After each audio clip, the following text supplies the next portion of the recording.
It's 0347 UTC. Most of the IT team is asleep, but somewhere in the cloud logs, a pattern is forming. It starts small, 3 new SharePoint lists named test created within 4 minutes. Then a sudden spike in permission changes without a ticket. Finally, a series of Power Automate flows fail concurrently. And the phone doesn't ring. That's the scary part. The CIO doesn't get a call because the system isn't technically down. The server lights are still green. But if you look closely at that pattern, what you're seeing isn't an outage, it's entropy. Entropy. That gradual decline into disorder. It feels like we focus so much on the loud failures, the ransomware, the DDoS attacks, that we ignore this quiet rot. We're talking about the death by 1,000 cuts in the Microsoft 365 ecosystem today, aren't we? Exactly. We are talking about how platform systems fail quietly long before they fail loudly, and more importantly, how to stop that drift with discipline instead of heroics. Because right now, most organizations are running on heroics. They have that one power platform guy who fixes the flow when it breaks at midnight. That's not a strategy, that's a liability. So let's break down this entropy. The source material we're looking at today describes it as a compounding instability. It starts with the substrate itself, SharePoint. Right, SharePoint, the Swiss Army knife that everyone tries to use as a hammer, a saw, and a relational database all at once. The core problem is that SharePoint is a collaboration substrate. It is designed for documents and lists of data that humans read. But people try to treat it like SQL Server. I've seen this 100 times. You get a request for a simple tracker, and suddenly you have a list with 50 columns, 5 different lookup chains, and a permission structure that requires a PhD to understand. And that's where the rot starts. The document calls it schema discipline. It sounds boring, but it's critical. For example, naming lists. You see lists named Jen's Trial Tracker or Project Xtemp. That's fine for a sandbox, but in production? No. Name the list after the business noun. It's an incident, not Jen's Tracker. And technical debt accumulates in the column names too, right? You name a column status today, then change the display name to current state, but the API still sees status. Then you delete it and make status 2. Status 2, status final, status real. It's a nightmare for anyone trying to build an app on top of it. The rule is simple. Internal names never change. Labels are for the user interface, not the API. If you don't enforce this, you're building a skyscraper on a swamp.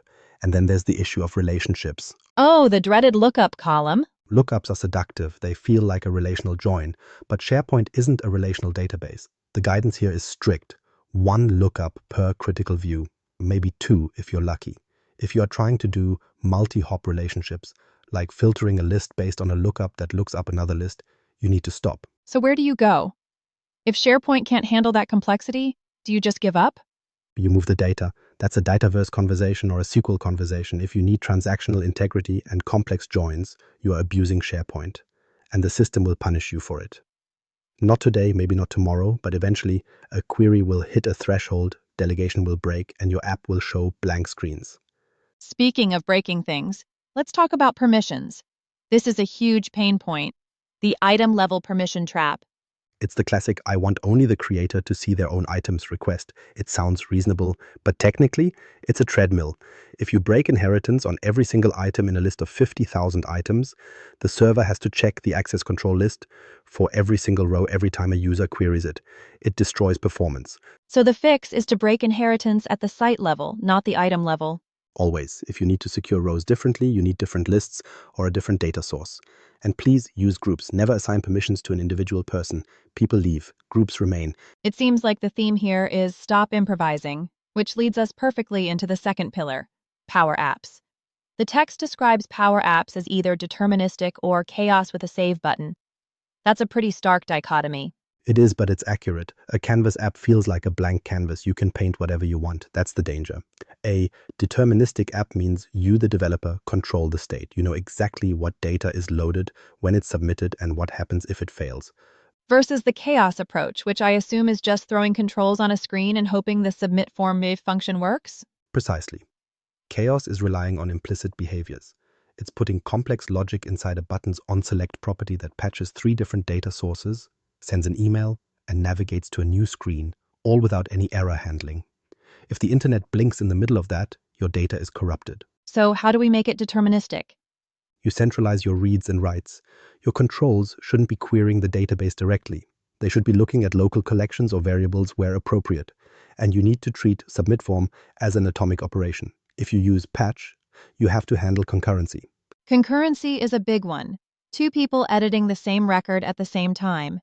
If you don't handle it explicitly, the last person to save wins, and the other person's work is overwritten without them knowing. That's that quiet failure again. The system didn't crash, but the data is wrong. The text also mentions operational discipline in apps, logging what the app did, not just what it hoped to do. That's the difference between a toy and a tool. A professional app generates telemetry. User X navigated to screen Y. User Z attempted to submit form, failed with error code 123. If you don't have that logs, you're debugging with guesses. Let's shift gears to the engine room. Power automate. The description here is vivid. Time bombs diffused with protocols. Flows are terrifying because they run in the background. You can't see them failing unless you're looking, and they fail just like buildings burn. Quietly at first, then all at once. What's the number one cause of that fire? A lack of defensive design, specifically triggers. If you have a flow that triggers on when an item is modified and you don't set a trigger condition, that flow runs every single time anyone touches that item, even if they just fix a typo. So you have thousands of unnecessary runs clogging up your API limits. Exactly. You need scope triggers. Only run this flow if the status changes to approved. That one change can reduce your load by 90%. And then there's concurrency. Right. By default, Power Automate tries to run everything in parallel to be helpful. Which is a disaster. If you are trying to update the same list item or increment a counter, you get race conditions, you have to set concurrency limits. Sometimes you need to force it to run sequentially, one at a time, to ensure data integrity. And error handling? The try-catch pattern isn't native to the visual designer in the same way it is in code, is it? You have to build it. You create a scope block for your main actions, that's your try, and then a parallel block that only runs if the first one fails, that's your catch. If you don't have a catch block that alerts you, a flow can fail for weeks, and you'll never know until a user asks, hey, where's my approval? That silence is the enemy. It seems like the goal of all these protocols is to turn quiet failures into loud contained failures. Yes, I want the system to scream at me when something breaks, so I can fix it immediately. I don't want it to whisper while it corrupts the database for 6 months. Now, we can't talk about the future of this platform without talking about AI. Copilots, AI Builder. Everyone wants to turn them on, but the text warns, the spike didn't start with code. It started with a PDF. AI is the ultimate accelerator. If your governance is bad, AI will make it bad faster. The danger with AI, specifically large language models or copilots, is hallucination and over-access. Librarian, not Oracle. I liked that line. It's the perfect analogy. An oracle invents truth. A librarian finds truth that already exists. We want our corporate AI to be a librarian. It should only answer based on whitelisted knowledge sources. If it can't find the document, it should say, I don't know, not invent a policy. And how do we enforce that technically?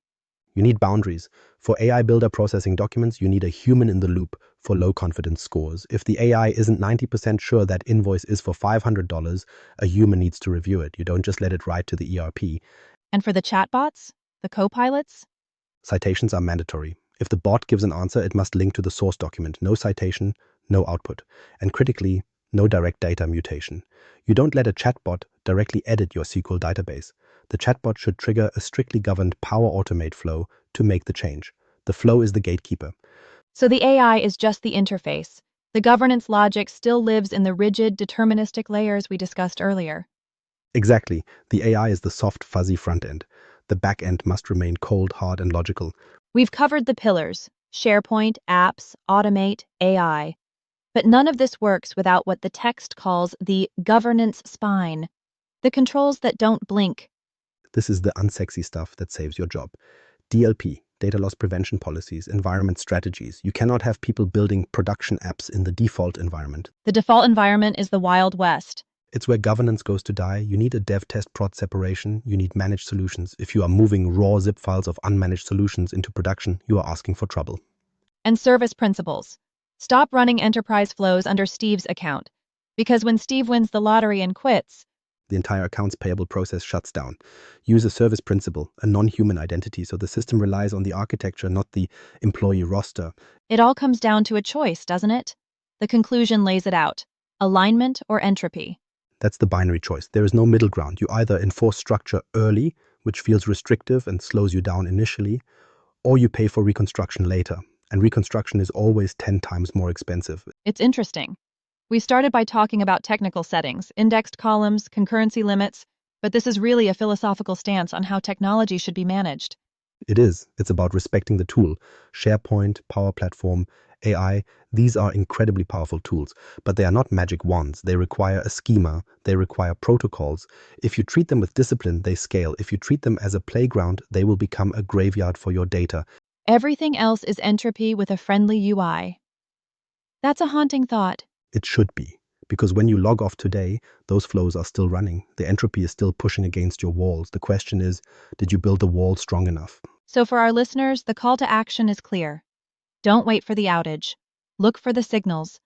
Look for the test lists, the failed flows, the permission drifts.